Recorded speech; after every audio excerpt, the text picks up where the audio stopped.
डोळ्यात एकच ओरबाडून दिली जाते आणि अशा वेळेला आपण स्टँडअपने बघत असणार का? तुम्ही कोणत्या पक्षात आले त्या पक्षाबद्दल मला बोलायचं नाही, पण पक्ष स्थापन केल्यानंतर पक्षाला एक काहीतरी हेतू लागतो, दिशा लागते, ती काहीच नाहीये. आणि अशा वेळेला मग तुमच्यासारखे कार्यकर्ते तिकडे मरमर मेहनत करतात, त्या मेहनतीला काही अर्थ लागतो. आज तुम्ही सगळेजण शिवसेनेत आलेला, मी शिवसेना एकच मानतो.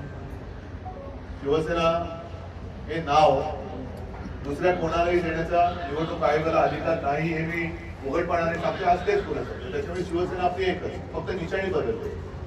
आता ही निशाणी बदलल्यानंतर सुद्धा आपल्याला संपूर्ण महाराष्ट्र मी फिरत होतो, सगळेजण म्हणतो की उद्धवजी तुम्हीच येणार. म्हणजे हे गंमत मला वाटते की जे काही सर्वे चालले होते त्याच्यात जनतेच्या मनात मुख्यमंत्री कोण होता? मग त्याची दांडी कशी उडाली?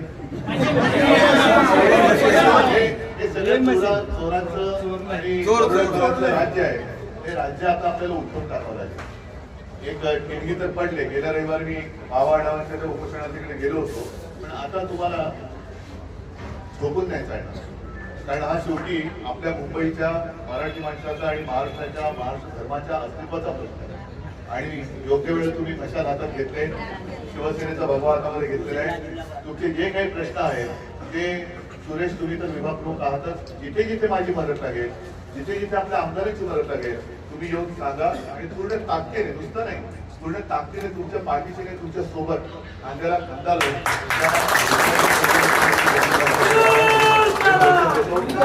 सगळ्यांचं स्वागत करतो, शुभेच्छा देतो. जय हिंद, जय महाराष्ट्र.